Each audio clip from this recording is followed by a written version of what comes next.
Welcome back to Tips with Skips. Amanda, Sebastian here. We're here to talk to you about your EVAP problems. Is your check engine light on? Could it be due to your EVAP system having a failure? Could it be due to the gas cap going on? Could it be due to the vent valve, the purge valve solenoid? We're going to find out by doing a smoke test right now.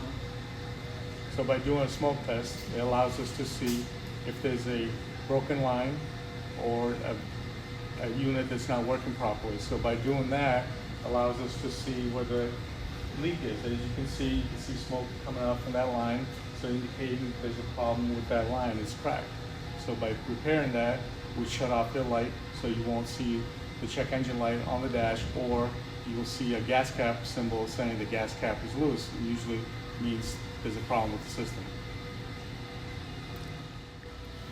For more information and tips, make sure to check us out at skipsgaragerepair.com.